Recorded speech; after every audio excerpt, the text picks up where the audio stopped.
بسم الله الرحمن الرحيم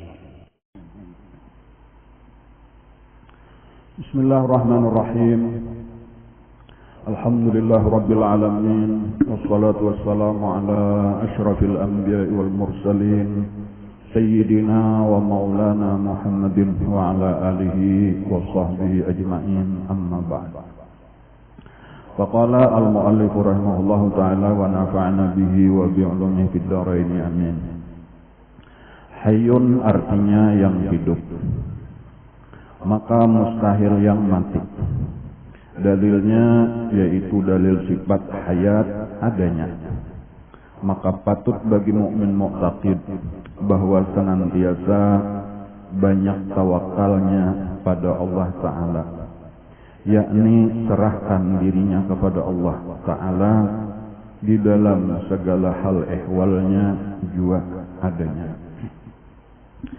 Alhamdulillah, pada hari ini kembali kita bisa hadir di majelis taklim kita dengan berkat pertolongan taufik hidayah daripada Allah Subhanahu wa taala. Mudah-mudahan kita terus diberikan taufik hidayah, amin ya rabbal alamin. Hari ini kita masih lagi mempelajari sifat-sifat Allah. Nah, hari ini pelajaran kita sampai kepada sifat hayyun, artinya yang hidup. Kalaziman daripada sifat hayat artinya hidup. Hayyun artinya yang hidup, maka mustahil yang mati. Dalilnya yaitu dalil sifat hayat adanya. Nah, apa dalil sifat hayat? Wa tawakkal 'alal hayyil ladzi la yamut. Artinya serahkan olehmu dirimu kepada Tuhan yang hidup, yang tiada mati. Amalannya, sudah kita meyakini Allah itu hidup, mustahil mati. Itu ilmu, ulah keyakinan. Nah, lalu amalannya, maka patut bagi mukmin mu'taqid bahwa senantiasa banyak tawakalnya pada Allah Ta'ala, yakni serahkan dirinya kepada Allah Ta'ala di dalam segala hal ehwalnya juga adanya. Jadi ringkasnya aja, sama lawan hayat nang tadahulu, itu amalannya adalah tawakal. Allah Ta'ala hidup, Allah Ta'ala mustahil mati. Allah Ta'ala yang hidup, mustahil yang mati. Kita hidup karena dihidupkan oleh Allah. Dan kita akan dimatiakan pulang. Kemudian kita akan dihidupkan pulang. Jadi kita ini terserah Allah Ta'ala aja. Wazkuru iz kuntum amwatan fahyakum. Ingatlah bahwa dahulu kalian itu adalah mati. Wah, apa kita mati? Nah, jadi kita sudah biasa mati. Wazkuru iz kuntum amwatan. Dahulu kalian adalah mati. Sebelum ditiup roh. Jadi nang jelas kita mati itu adalah ketika kita masih bayi, sebelum ditiup roh. Jadi itu mati lagi. Ada sudah awaknya, tapi belum ada rohnya. Ujar tuh kurang lebih sekitar umur 4 bulan di dalam kandungan itu masih mati. Mulai 0 sampai 4 bulan, mulai 4 itu sudah ditiup roh. Sampai kena sekitar 9 bulan hanyar lahir. Jadi sekitar 5 bulan di dalam parut itu hidup. Bersambung hidupnya sampai hari ini. Itu ngarannya tadi wazkuru iz kuntum amwatan fa ahyakum. Ingatlah ketika kalian dahulu adalah mati, dan sesudah itu fa ahyakum, maka Allah menghidupkan kalian. Nah, lalu sambungannya apa?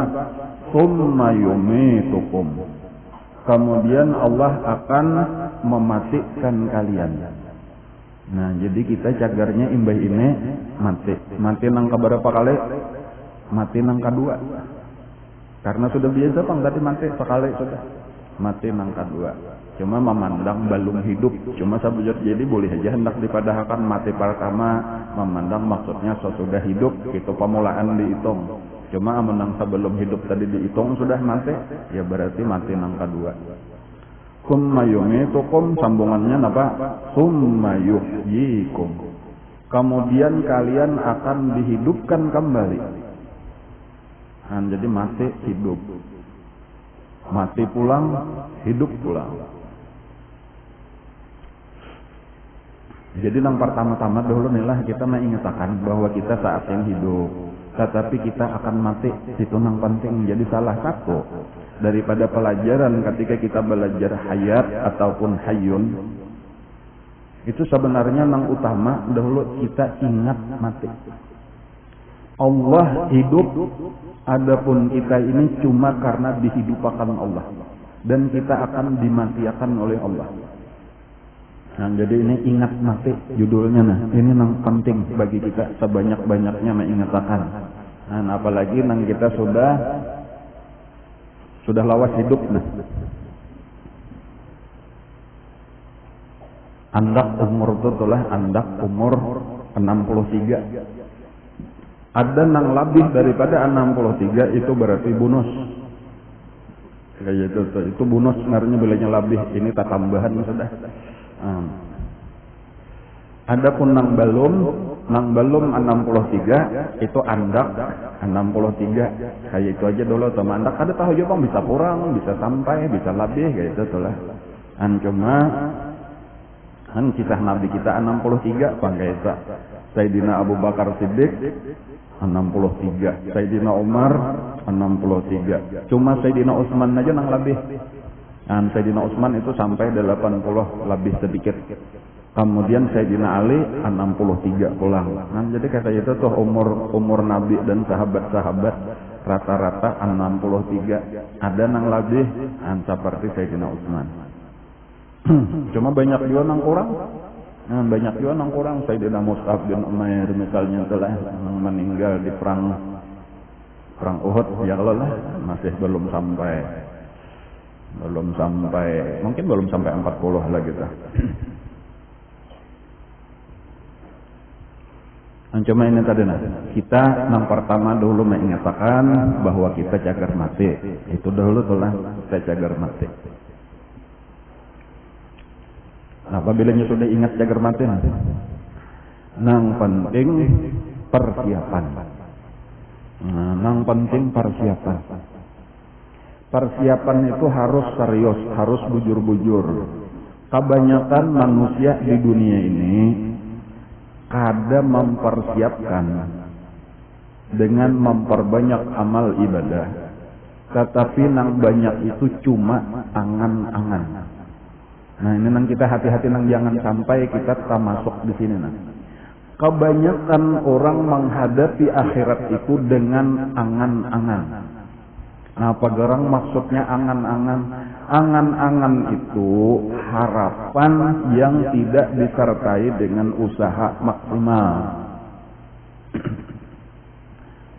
Berataan berharap saja artinya aku mudahan kubur jadi kebun daripada kebun surga, itu harapan. Tapi usahanya kada maksimal. Atau kebalikannya malah nang dikirim ke kubur dosa. Nang cagar maulah siksa. Kayak itu juga kayaknya tuh napa aja tuh di dalam urusan akhirat ta. Persiapannya kada atau kada maksimal, tetapi harapannya tinggi benar. Itulah tadi nang disebut angan-angan. Sementara kehidupan di dunia nang digawi, nang ianya benar. Nah, ini pulang nang penting dijaga. Nang jangan sampai kita terjadi ta. Napa nang digawi di dunia manurutakan nafsu.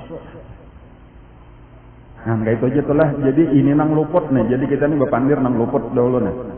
Nang luput itu menghadapi akhirat dengan angan-angan, sementara kehidupan di dunia ini ternyata malah gawian manurutakan nafsu. Ini nang banyak terjadi. Jadi nang bujur kayak apa? Nah, Nang bujur itu berarti kebalikannya. Nang bujur itu berarti kebalikannya. Jangan kita menurutakan nafsu. Itu kalau lah, jangan diturutakan. Bahkan nang ngaran nafsu itu dilawan. Nafsu itu dilawan, diperangi.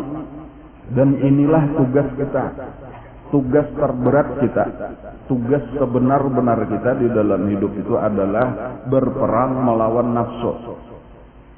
Ini yang utama, sampai-sampai perang melawan orang kafir, harbi. Nah, jadinya kafir ini kayaknya macam-macam juga lah. Ada satu golongan yang disebut kafir harbi, seperti penjajah. Nah, ya kalau lah nang memerangi orang Islam, itu kafir harbi ngarannya toh, dan diperintahkan oleh pemimpin-pemimpin kita untuk berjihad. Itu ngarannya perang kafir harbi, sebagaimana perang Badar, sebagaimana perang Uhud, perang-perang, bahkan perang-perang kemerdekaan kita bahari ta, mengusir penjajah ta. Itu ngarannya kafir harbi. Perang melawan kafir harbi, kafir nang memang diperintah untuk diperangi. Ya, lawanannya ada kena kafir zimmi, itu kada boleh diperangi, seperti orang yang sama-sama hidup lawan kita di negara kita, tapi belain agama itu bukan harbi, kada boleh kita berperang. Mereka itu adalah sama-sama warga negara. Dan harus bersama-sama bersatu padu, kita sama-sama membela negara kita. Ini sampai tadi perang melawan kafir harbi itu yaitu dianggap sebagai peperangan kecil. Nah, ini yang penting tadi. Perang melawan kafir harbi dianggap di dalam agama kita itu adalah al-jihadul asghar. Perang yang kecil. Perang yang sebenar-benarnya, perang yang besar, al-jihadul akbar, itu adalah perang melawan nafsu. Nah, ingatakan itu. Perang melawan nafsu. Lalu nah kayak apa maksudnya perang melawan nafsu? Tadi iya supaya kita paksa diri kita ini menuruti napa ujar Allah Subhanahu wa taala. Kita paksa diri kita ini mengikuti apa-apa yang dicontohkan oleh Rasulullah sallallahu alaihi wasallam. Itu sabujurnya tuh, dan itu berat benar lawan nafsu. Nah, cuma kita harus tahu kayak itu. Nah, itulah yang kita tuju tadi tuh, itulah yang disuruh kita berhimmat. Dan berhimmat kita berjuang bersungguh-sungguh gasan. Nah, tujuannya apa garang? Tujuannya tadi Allah Ta'ala menyuruh kita apa garang? Nabi kita mencontohkan kemana garang gawian kita. Ternyata tadi menjadikan dunia ini sebagai kebun, supaya kayaknya kita hidup yang sebenarnya adalah akhirat. Ujar Allah di dalam Al-Quran, wa annad daral akhirata lahiyal hayawanu law kanu ya'lamun. Dan bahwasanya negeri akhirat itulah kehidupan yang sebenarnya. Dan supaya kita ingatkan, negeri akhirat itulah kehidupan yang sebenarnya. Arti al-hayawan di situ bukan berarti binatang. Al-hayawan itu tadi maksudnya di ayat nang ini adalah kehidupan yang sebenar-benarnya. Wa annad daral akhirah, dan bahwasanya negeri akhirat lahiyal hayawan, dialah kehidupan yang sebenar-benarnya. Lau kanu ya'lamun, seandainya manusia mengetahui. Nah, jadi artinya supaya kita tahu kehidupan sebenarnya akhirat. Di dunia ini cuma singgah satu mat benar aja. Jangan sampai nang satu mat ini kita menurutakan nafsu, tetapi nafsu dilawan. Dan supaya tunduk kepada Allah Ta'ala.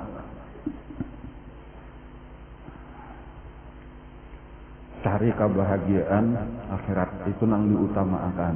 Jangan sampai tabalik. Orang nang tabalik tadi, nang kayak apa tadi? Nang dicari kebahagiaan dunia. Bohimat mencari kebahagiaan dunia. Ya, menurutakan nafsu tadi, akhirat dengan angan-angan. Itu disebut di dalam satu riwayat ahmak. Ahmak itu orang yang sangat bodoh. Nah, di dalam riwayat yang lain al-ajizu, orang yang sangat lemah. Man atba'a nafsahu hawaha wa tamanna Allahil amaniyah. Orang yang lemah itu adalah orang yang menurutkan nafsu menurutkan akan nafsunya dengan segala keinginannya, menurutkan segala keinginan nafsunya, wa tamanna 'ala Allahil amaniya, dan berangan-angan kena diberikan oleh Allah segala kenikmatan di akhirat. Itu orang kada pintar, orang lemah.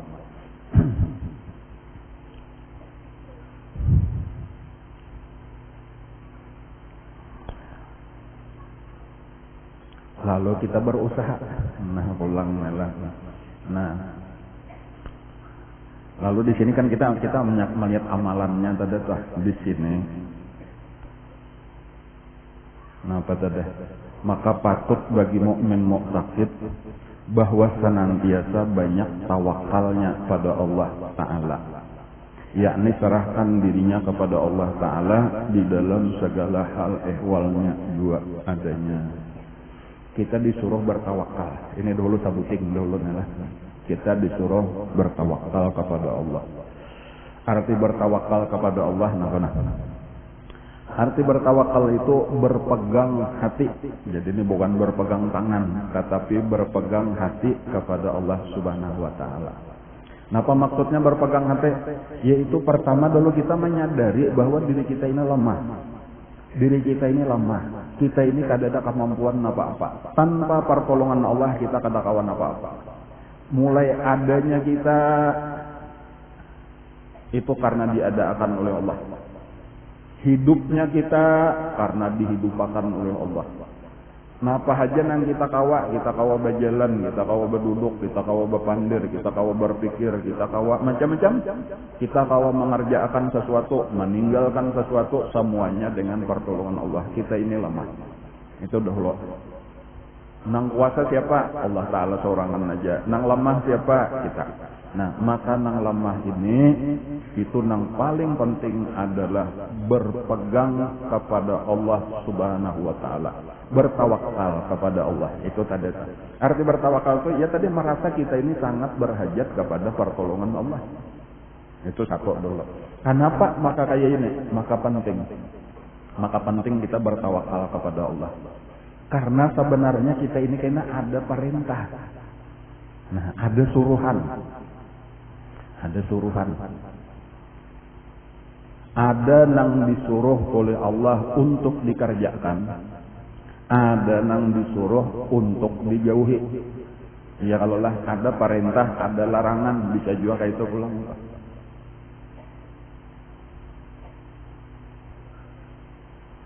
Sementara kita lemah. Kayak itu pulang belah. Kita ini lemah. Kita ini kada kawan apa-apa. Tapi disuruh. Aneh jadinya dah.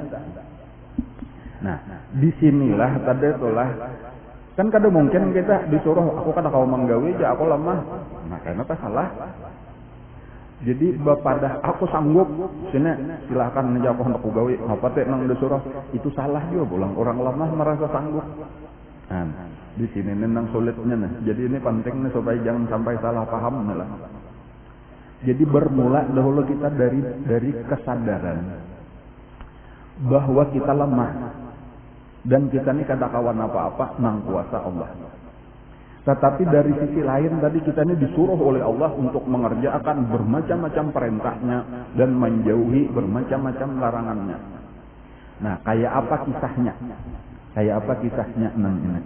Nah, disinilah sebenarnya ada ngarannya syariat, ada ngarannya hakikat. Nah, supaya kita memahami kedudukan kenapa maka kayak ini tadi, nah, supaya jangan bingung. Ada ngarannya syariat, ada ngarannya hakikat. Ketika kita berbicara, ketika kita membicarakan suruhan dan larangan, nang dikerjakan dan dijauhi, maka sebenarnya kita sedang berpandir, kita sedang berbicara masalah syariat. Adapun ketika berbicara diri kita ini lemah, kada kawan apa-apa, Allah lah nang kuasa, itu kita sedang berbicara hakikat. Nah, ini dahulu nang penting ya kalau lah. Nah, itu dahulu tah. Jadi nang supaya kita bisa membagi ini babnya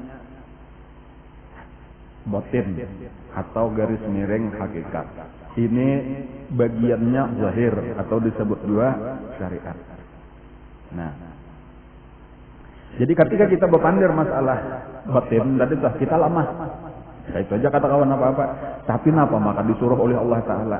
Karena sebenarnya bukan lemah sekadar lemah aja, tetapi karena amunnya ditolong oleh Allah. Maka itu bilang, jadi nang lemah tadi amunnya ditolong oleh Allah jadinya kawa karena nang menolong kuasa.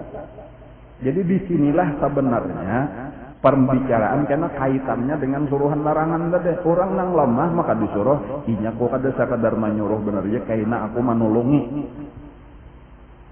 Nah kayak itu kayak itu jadinya kan jadi disinilah kita meminta pertolongan lawan Allah, berpeganglah kita kepada Allah Subhanahu Wa Taala supaya kayaknya kita kawa melaksanakan perintah tadi.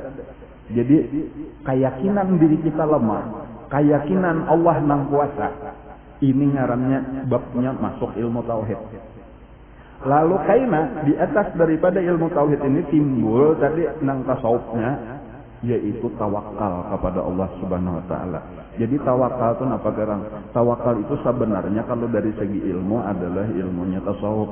Ilmu tasawuf itu adalah berdiri di atas ilmu tauhid. Jadi ini susunannya kayak mana? Jadi makanya antara satu ilmu nang tiga macam itu saling berkaitan dan kita harus tahu mendudukakan satu per satu. Jadi napa garang pelajaran tauhidnya itu kita ini lemah, Allah kuasa. Maka timbul dari situ akhlak nang lemah ini harus bertawakal kepada nang kuasa tadi. Bahkan bukan hanya sekadar kuasa, inyalah nang kuasa, inya nang berkehendak, inya nang mengetahui. Bahkan dikumpulkan aja keseluruhan inyalah nang berisian sifat hidup. Alal hayyil ladzi la yamut sadada. Sementara kita lemah, adanya kita karena diadakan, hidupnya kita karena dihidupakan, hawa macam-macam karena ditolongi. Ini bertawakal kepada Allah.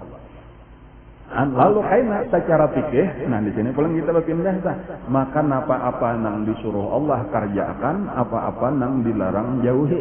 Itu secara zahirnya. Tetapi ketika kita kawa mengerjakan nang disuruh, kawa menjauhi nang dilarang, tetap ingat bukan aku. Tetapi ini karena pertolongan Allah Subhanahu Wa Taala. Itu karena hubungannya pulang lah. Jadi bukan berarti kata kawa bujur-bujur kata kawa secara zahirnya kawa karena tetapi kita tahu sudah karena di dalam hati kita di dalam hati kita sudah ada di situ ada tauhid, di situ ada tasawuf. Lalu secara fikih kan jadi masalah, jadinya malah kita akan serius karena mengerjakan apa yang disuruh Allah. Kita akan serius menjauhi apa yang dilarang Allah. Tetapi kadang merasa hebat tahu ini karena pertolongan Allah. Sampurna jadinya di situ karena banyak lagi yang timbul di situ ada rasa syukur, di situ ada rasa tawadhu, di situ ada ikhlas, macam-macam lagi tuh kumpulan-kumpulannya. Cuma kayak ini dulu kita perlu memahami kedudukan masing-masing ilmu lah supaya kayaknya kita gabung ini di dalam kehidupan, jangan sampai tersalah, jangan sampai kayaknya banyak sudah merasa lama apa-apa tadi lalu kayaknya meninggalkan syariat. Atau kadang-kadang rajin mengerjakan syariat tapi ujub. Bahkan kayaknya kada ingat pulang tujuannya gesan apa tadi, gesan akhirat kalau tujuan akhirnya. Karena jadi ini ilmu-ilmu mereka ini digabung, disusun satu-satu ilmunya supaya kita bujur. Jadi bukan berarti, ini salah satu kesimpulannya pelajaran kita bukan berarti orang yang bertawakal itu meninggalkan usaha. Kayak itu kesimpulannya. Jadi usaha tetap dilaksanakan, tawakal tetap dilaksanakan. Ini ulun sudah berulang-ulang membicarakan. Cuma penting supaya kita ingat-ingat terus jangan sampai salah.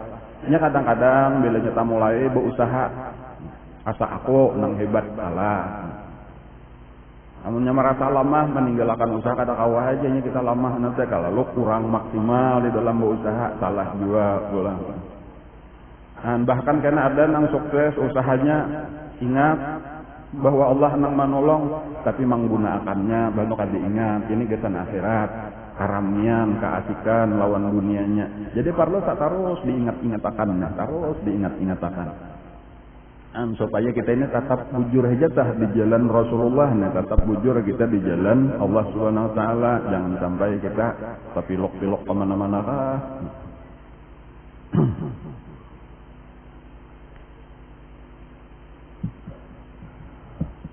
Bahkan, nah kayak ini pula mengalah. Amunnya sudah kita paham tadi, usaha itu akan menjadi bagian daripada ibadah kepada Allah Subhanahu wa taala.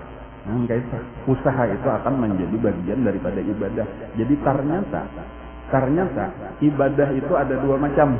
Ibadah ada dua macam. Ada ibadah gasan mencari akhirat.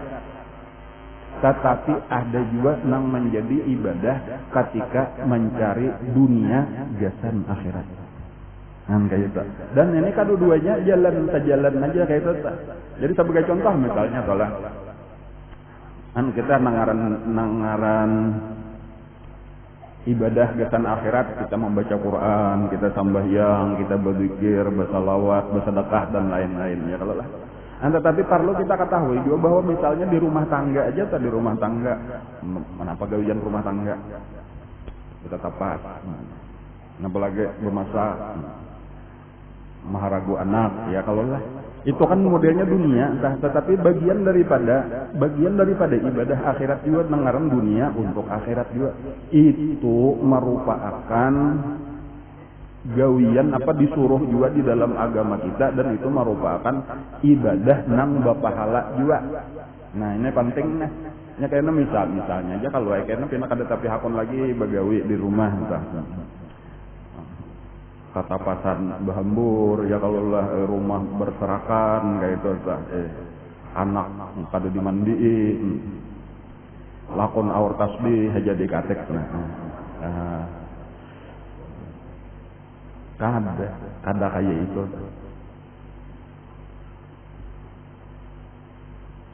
Nabi kita lah berdua lawan malaikat Jibril, cuman ini tampaknya kada tahu di mana, entah di mana kayak itu. Pernah Nabi kita berdua lawan malaikat Jibril.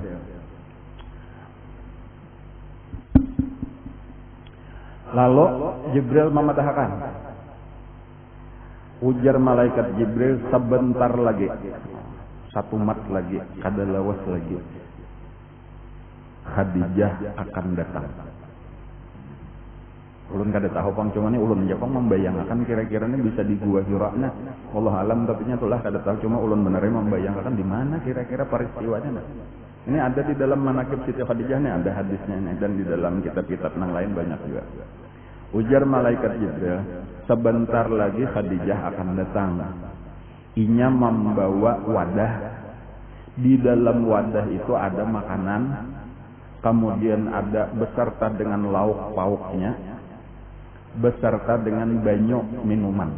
Nah, jadi 3 macam membawakan Nabi makanannya, jika kita nasi atau roti, lawan iwaknya, lawan banyak gasan Nabi minum. Kayak itu. Lalu pada akan kaina ujar malaikat Jibril nih, pada akan kaina Allah dan aku kirim salam. Mau hebat bener kalau lah. Allah kirim salam dan aku pun kirim salam. Yo pada akan Allah lawan malaikat Jibril kirim salam lawan ikan. Dan kemudian pada akan bahwasanya Allah sudah menyiapkan rumah gasannya di dalam surga. Nang di situ kadada lagi keributan dan kadada lagi kauyuhan. Nah, kayak gitu. Sudah, sabuting itu aja kisahnya. Khadijah akan datang membawakan makanan dan lauk pauk dan minuman. Nah, padahal Allah Ta'ala dan aku kirim salam dan beri kabar gembira bahwa baginya sudah disediakan rumah di dalam surga. La sahab fihi wala nasab. Napa pelajarannya? Nah kita ambil. Ini memang kisah Siti Khadijah. Jadi ini diambil daripada manaqib Siti Khadijah. Tetapi pelajaran gasan kita barataan. Kita bukuhan beginian. Han balon mangitai aja jelas. Nya ulun saurangan pang di sini lakiannya.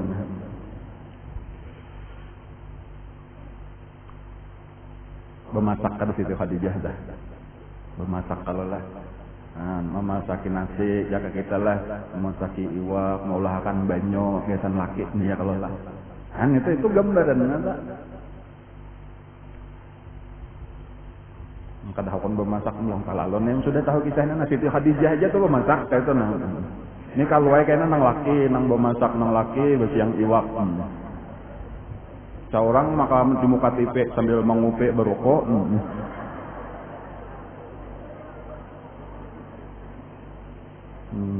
Kadang belenya ada kayak itu, harap pada. Ini kita sambil belajar, inilah keluarga Rasulullah. Ini rumah tangga terbaik sepanjang masa. Kayak itu keadaannya dah. Siti Khadijah ini bermasak, adalah menyiapkan makanan, bahkan ma'atari lawan Nabi tadi itu berarti waktu itu Nabi kada di rumah tak?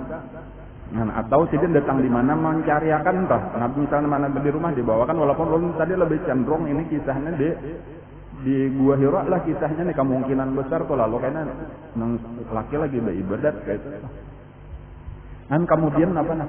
Sekarang penjelasannya tuh Allah senang kada melihat kelakuan Siti Khadijah kayak itu tuh. Kayak itulah bila pian begawian di rumah, ini pelajarannya nah. Nang gawian-gawian tuh betatapas di rumah tak. Nah apalagi bemasak, malap lantai dan lain-lain toh. Allah senang melihat di dinian nang kayak itu. Kebalikannya pulang udah nang di muka TV aja gawian lah. HP aja nang lian berantakan rumah, kira-kira aja senang kadang Allah Ta'ala melihat nang kayak itu dah. Jadi kita bisa aja lah berpikir seorang toh. Pahami aja sampai Allah pahabisannya kirim salam lawan Siti Khadijah tadi itu, aku kirim salam. Ini bayangkan diri tiang seorang aja kan, nanti ini kita kayak itulah kadangnya nang balain bang itu kisah Siti Khadijah aja. Ini pelajaran kita. Ya walaupun kita mengaku pang jauh dari Siti Khadijah tuh jauh benar sebagaimana laki-laki bertanta masuk ulun kada paparakan namun lawan Rasulullah kada kawa kita ditanding. Cuma paling kali kisah rumah tangga Rasulullah itu jadi pelajaran dan kita contoh sama-sama. Ya kalau lah kita contoh sama-sama kena di mana kita kawa ambil. Anta masuk tapi kisah mau urus rumah tangganya ini nanti Siti Khadijah sama layani laki ngarannya tah. Itu kira-kira aja pulang kira-kira betapasnya Nabi saurang Siti Khadijah juga kan cuma kada tak kisah benar ya. Kalau lah nang bertetapu rumah tangganya belap lantai macam-macam habaratane digawe sidin. Itulah nang menyebabkan terdata Allah senang melihat kayak ini seharusnya kelakuan di binian tadi sampai Allah kirim salam. Kan sekarang walau kita nih kada ada kirim salam lawan kita ya kada apa-apa, cuma kita tahu nang penting Allah senang itu aja sudah dah. Amunnya nang kirim salam berataan kan kemana mengirimkan salamnya itu tapi takana kebetulan Jibril ada lawan Rasulullah daripada cuma insya Allah kayak itu juga atau kayak itu aja kita tak percaya aja karena aku mengikuti kelakuan Siti Khadijah. Nah ini begawian maksudnya tadi toh kada mesti harus nang mencari duit saja bang, tadi gawian rumah tangga tuh nang penting ini bagian daripada ibadah nang disenangi Allah. Bahkan tadi dijanjikan oleh Allah nah ini pulangnya ayuhai ikam jaka baca kita tuh ayuhai ikam uyuh dahulu di sini kayaknya ada di situ kusiapakan rumah nang ikam kada perlu uyuh lagi di surga. Nah itu pulang tuh kan ini karena di sini kan merasa uyuhnya tadi tuh belap lantai macam-macam baru kok satu mat disimpunakan tahambur pulang disimpunakan nyaran anak banyak kita nah cucuk banyak. Cuma tandang aja kayaknya ada di situ rumah nang di situ ikam istirahat saja lagi beraramian aja lagi la sahab kadada galo ini kan banyak kuriakan gerebawan macam-macam ini anak cucuk macam-macam nih iya ada nang kanyaringan nyatil TV ya kalau lah macam-macam itu sahab ngarannya nasab tadi napa nasab tadi ya nang ngangal bener tapaloh tadi toh leer. Kayaknya ada wayahnya tenang di situ rame menikmati nah kayaknya di surga ujar Allah pada hakka kabar gembiranya tuh luar biasa. Jadi bilanya nang kakak ini tadi niscaya kada merasa apa ngaranya ya kada merasa berat lah atau paling kada tahan aja ya Allah sabar aja sama hadapi keadaan di dunia.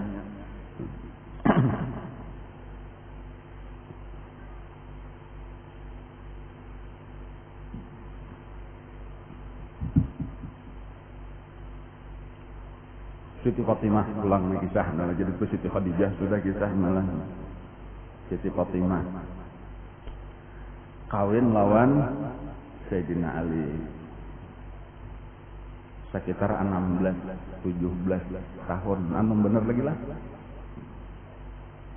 dikawinakan sudah nah imbahnya sudah kawin belaluan berkisah aja rumah nah lawan Rasulullah nah berduaan masih sama anom aja lagi nah. Nah, panang digawi oleh Siti Fatimah. Mulai menumbuk jaka kita tuh banih dah. Kan cuma di situ gandum. Menumbuk gandum. Memutar itu roha ngarannya kalau di dalam bahasa Arab tuh. Ya penggilingan gandum lah. Itu sampai tangannya itu melepuh. Kan kayak itu tuh lah. Nengaran ada biasa begawian lagi nih lah, ada biasa begawian. Sekalinya dadah. Sayyidina Ali mah ambil upah aja jawab lang gawian dah. Jadi jakal kita diupah orang banih bener aja dapat atau kawan nukar banih bener aja kata kawan nukar beresnya kalarangan. Jadi ditumbuk seorang dijamur ditumbuk seorang sampai tangannya itu melepuh dan apa ngaranna tah bakadal ke bahasa kita telah handal gitu. Sakit tah. Mah hidupi api aja tah pulang to lawasnya kada bisa tadi bangun tah mah hidupi api tuh sampai besongkok ini nah jadi ini lalu napa ngarannya beletak baju nah sampai hirang baju. Kayaknya memberasi rumah pulang juga sampai berdebu pakaiannya dah. Angkat banyu itu sampai habang karena bakat napa ngarannya nih sahanannya sana ini gulu sidin tah nang putih tuh sampai habang bebeler bahasa kita saya. Kayak itu keadaan. Nah, pegarang sampai di sini aja tuh Allah kenapa kita ambil bahwa anak Rasulullah itu bagawian di dalam rumah. Ini kadang-kadang kita inilah karena kealiman. Ada dah bibirnya nang kada hakon bagiannya nah pegarang hukumnya jauhnya nya alim lah deh bang. Nya laki nang wajib segala-galanya. Nya alim lah deh. Alim fikih. Hidup tuh kada cukup sekadar fikih. Baik lalakian sama aja. Ikan wajib saat lawan aku. Belah kada kada mencium bau surga. Itu kealiman yang artinya tuh alim fikih. Hidup tuh kada cukup sekadar fikih. Hidup itu imbah fikih itu ada tasawuf. Bahkan untuk lebih sempurnanya itu harus belajar daripada kehidupan Rasulullah dan sahabat. Jadi kada kaku, kayak itu kada nang terbatas. Ini hukumnya aku kada wajib aku indah. Andang kalau kita menang kita contoh teladan siapa? Nang kita contoh jadi kita kada perlu berpandir hukum lagi, kada perlu kalau sudah mutabaah. Ini apa garang hukumnya? Kada sareng kita berpandir hukum itu hukum fikih itu hasil ijtihad ulama. Hasil ijtihad ulama ketika ada satu masalah lalu perlu diselesaikan harus jelas tegas hukum. Tetapi kalau di dalam kehidupan itu kayak apa kisah Rasulullah dan keluarganya, kayak apa sahabat dan keluarganya, kayak apa perjalanan hidup orang-orang dahulu itu yang kita contoh. Kada perlu kita berpandir hukum. Kayak itu. Nya antara dua jam nya kada wajib sunat ya kalau lah nang kita turuti to kayak saja. Jadi kada perlu ini kada wajib juga aku indah menggawi kada hendak ka menuruti sampurna kayak Rasulullah dan keluarganya. Keluarga Nabi dan keturunannya, sahabat Nabi dan keluarganya. Jadi ini contoh tadi pulang tuh Siti Fatimah. Sayyidina Ali mah ambil upah kadang-kadang jatuh Sayyidina Ali itu mendatangi orang Yahudi bilanya kada berduit lalu bertakon hakonlah aku menyiramakan pohon kurma ikannya dengan upahnya buah kurma beberapa biji sarapon tuh diberi orang beberapa biji kurma jadi sekian rapun karena berapa 100 nah saya ini diberi kurmanya tuh dibawa bulik atau dijual hanya ditukarakan ke makanan kayak itu kelakuan Sayyidina Ali pulang jadi kawa menukar jaka kita banihnya aja nang kawa ditukar tadi itu digiling oleh Siti Fatimah. Karena dipemasak, dimakannya lawan anak-anak. Sayyidina Ali itu marah dia tuh melihat marah tuh melihat nang kakak itu Lalu Sayyidina Ali mendengar Rasulullah itu di waktu peperangan itu ada mendapat seorang budak. Ada di waktu peperangan terdapat di antara rampasan perang ada seorang budak. Lalu kebetulan itu ada lalu memandiri lawan Siti Fatimah jakapian datangi Abah sakana tuh artinya aku ada mendengar sidin dapat budak minta orang kedua ini tapi nya bepadah nih lawan Rasulullah kedua ini jadi bini nang disuruh kan nyaman aja pian lawan Abah pian juga aku kedua ini guys. Lalu disuruh Siti Fatimah nang datangi Rasulullah minta budak supaya kawa mandangane bagawian di rumah khadam pembantu. Lalu tulaklah Siti Fatimah mendatangi Rasulullah. Lalu bapadah dibiatakan tangan nabah tangan ulun bae kayak ini na bagawian sakalinya berat. Bolehlah bahwa ulun hendak minta budak betan pembantu di rumah mendangani ulun bagawian. Nah apa kata-kata Rasulullah dah? Ujar Nabi aku ni kada kawa lagi meneke memberi ikam budak. Sementara orang-orang yang di belakang rumah kita nih fakir miskin ashabu sufah masih kelaparan. Jadi ini banyak lagi orang yang perlu ditanggung oleh Rasulullah. Ini budak tadi aku hendak kujual. Gasan menukar makanan, gasan memberi makan ahlu sufah. Ahlu sufah itu fakir miskin nang diungkusi ditanggung oleh Rasulullah. Nah, orang-orang nang susah, nang khusus belajar ilmu dan beribadah bersama dengan Rasulullah. Jaka kayak kita pesantren lah di belakang rumah Rasulullah. Bahkan ujar ulama dah, nang ngaran pesantren nang ada tuh itu awal-awal pesantren tuh itu salah satunya adalah Ahlus Sufah itu. Tadi pemulaan orang nang khusus berdiam di asrama,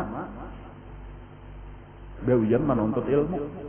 Dan mereka lah kayaknya nang jadi ulama-ulama besar kayaknya tah. Bukan Sayyidina Abu Hurairah, bukan Abdullah ibn Mas'ud.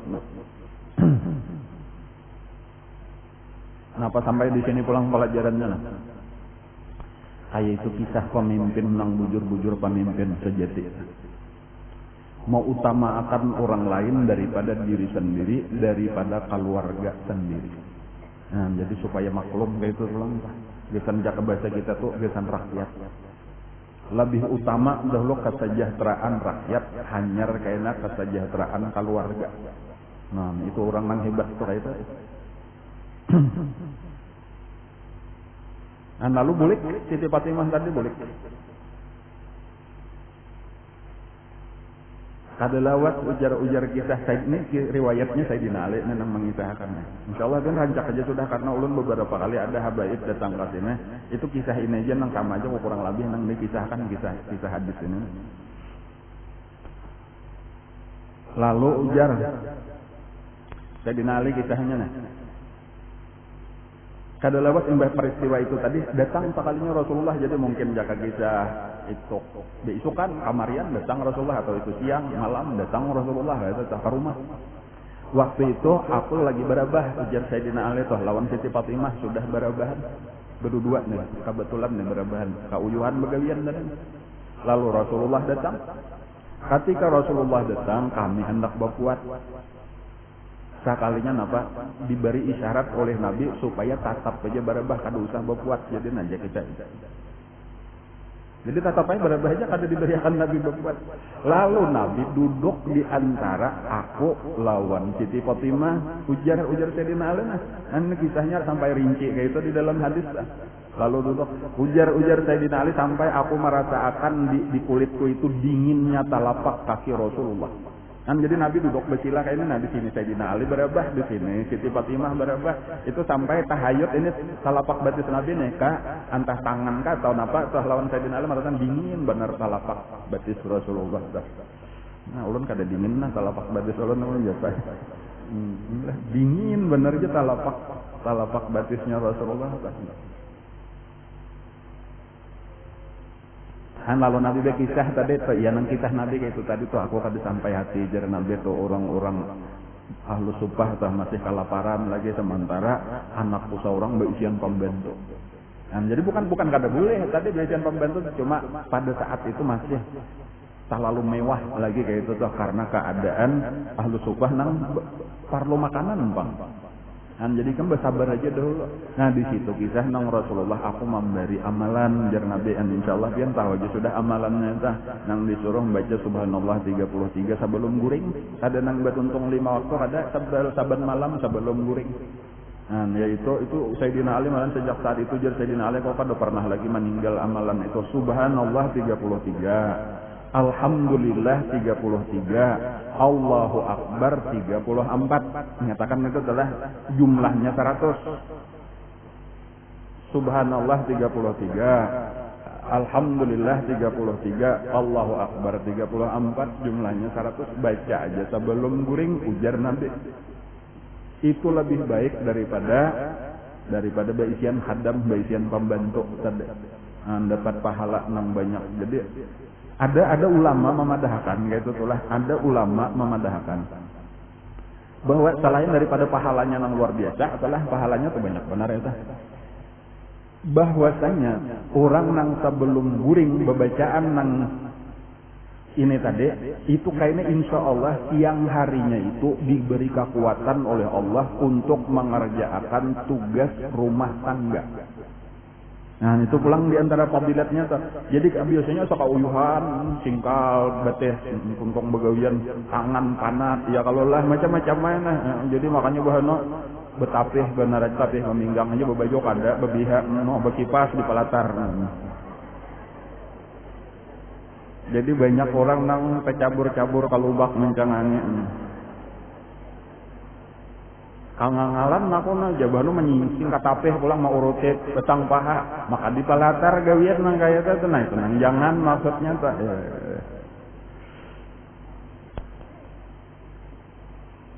Adapun tadi amunnya kata cuma amalakan ujar tuh insyaallah diberi Allah kekuatan satu mat beres kayak itu tuh rumah tangga beres. Kan apa-apa bawa masak beres, bisa tapas beres tadi sampai melipat sampai menggusok, membuat di kalamari pulang.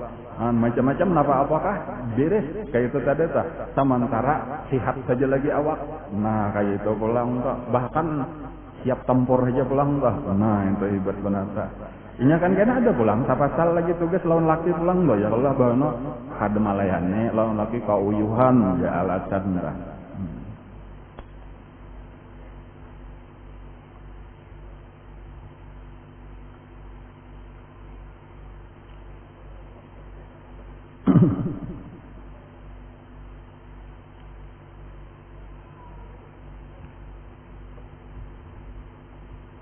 Sayyidina Anas pulang hijrah malah Sayyidina Anas. Sayyidina Anas bin Malik siapa itu? Khadam di rumah Rasulullah ya Allah. Masih kekanakan. Kurang lebih anggaplah sekitar 10 tahun umur kurang lebih bahkan mungkin kurang. Sewaktu Nabi kita hijrah ke Madinah. Lalu oleh Ummu Sulaim ini diserahkan ini anak ulun serahkan lawan pian khusus gesan Bahadam. Nah, khusus Bahadam lawan pian. Karena ulun kada denang dibebariakan. Nya masing-masing bibinian ansar toh ketika Nabi hijrah itu masing-masing bahadiah. Ada nang gelang dipacol, ada nang memberi duit, ada nang memberi makanan. Ummu Sulaim kebetulan kada ada isian apa-apa. Ulun wahai Rasulullah cuma ada anak ini nah. Anak ini nang siap, ada pang anak nang lain Sulaim itu anak tidak juga cuma anak ini nang halus ini nah. Inya hakun Bahadam lawan pian tanpa diupah. Asal pian tarima lalu diterima oleh Nabi. Jadi itu kisah nang 10 tahun selama Nabi di Madinah, Anas itu hidup di rumah Rasulullah. Itu lah. Bahadam tanpa bagaji. Kayak itu nengaran Bahadam tuh ada bagaji. Ini aku anak Bahadam ya berapa gajinya? Nah, Bahadam lain kada bagaji. Tapi Nabi mendoakan. Gitu. Jadi bahkan itu ujar Ummu Sulaim juga ini kada perlu digaji cuma tolong doakan aja wahai Rasulullah.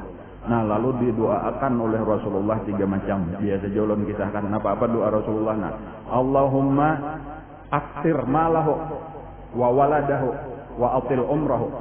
3 macam itu aja doanya. Ya Allah, pertama banyaki hartanya. Sugihakan si Anas ini. Nang kedua banyaki anaknya. Nang ketiga panjangkan umurnya. Nah, kayak itu. Makanya ulun pun kayak itu juga. Siapa aja nang Bahadam di sini.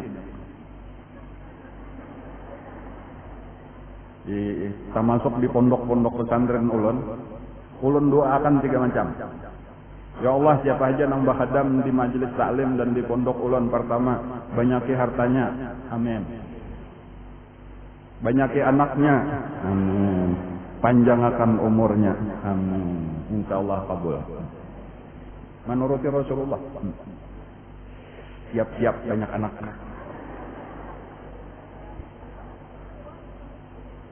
Ujar Sayyidina Anas pada satu waktu sekarang ini anakku sudah berjumlah 106 orang. Ada wayahnya tidak mengucap itu anak 106 mikong. Kayak apa itu? Pada tahu pokoknya kayak itu kisahnya. Bisa kambar kira-kira lo sekali 2-3 Allah lah. Harta saling banyak kan ada sugih, umur sidan mungkin 100 tahunan ada. Nyar meninggal gitu. Cuma sehat. Nah ini tadi kisah Sayyidina Anas tadi. Nah jam 11 sudah lah. Sabuting bae lah istirahat kita nah. Ulun hari ini hendak pulang ke Jakarta. Tolong doa mudah selamat. Acaranya ke Jawa Barat sebenarnya, jadi ke Jakarta lalu besok pagi ke Jawa Barat ke Indramayu hendak melihat di Islamic Center di Indramayu. Mungkin di YouTube kan cari aja Islamic Center Indramayu, anyar aja diresmikan oleh Presiden Jokowi 2017 tadi kalau nggak salah. Insyaallah mudah-mudahan kita kawa Jawa boleh di kandangan insyaallah di Bundaran Ketupat. Insyaallah karena di situ ada tanah kosong ampun Pemda, insyaallah kita ulah napa tadi Islamic Center. Mudah-mudahan paling kali kita hendak melihat dulu kayak apaan di kurang, lalu karena kita rancang kesan di tempat kita. Insyaallah mudah-mudahan agama Islam semakin maju, itu aja harapan kita tuh kada nang hendak berharap kada mudah-mudahan dengan adanya pusat kegiatan Islam tadi karena agama lebih maju. Kayak itu aja niatan kita insyaallah. Nah kayak apa kayaknya mulai di Bundaran situ tadi kayaknya ada akses ngarnya jalan gonal sampai ke Kapuh, kayak itu aja ton batu taruh sampai ke Masjid Baangkat. Mudah-mudahan satu saat kawak di Kapuh ini sendiri kayaknya akan menjadi kota santri insyaallah. Kayak itu harapan kita ke depannya atau paling kadang niatan kita. Walau ulun sendiri mungkin kayaknya kada melihat nang sudah maju kayak itu toh karena umur dari pang kita nah. Kan cuma kita memulai ya kan mudahan anak-anak kita, cucu-cucu kita kayaknya menarusakan sampai satu saat itu tercapai. Kandangan daerah kita atau bahkan Kalimantan Selatan, ujar guru bahari pernah kita itu bergelar Serambi Mekah nang kedua sesudah Aceh. Jadi kayak itu mudah-mudahan agama Islam maju kembali di Kalimantan Selatan. Itu kita mulai di daerah kita sini dulu nih, karena terus ke Kalimantan Selatan maju. Mudah-mudahan paling kada niat usaha ya kalau lah masalah manamui kada manamui tadi itu tergantung umur.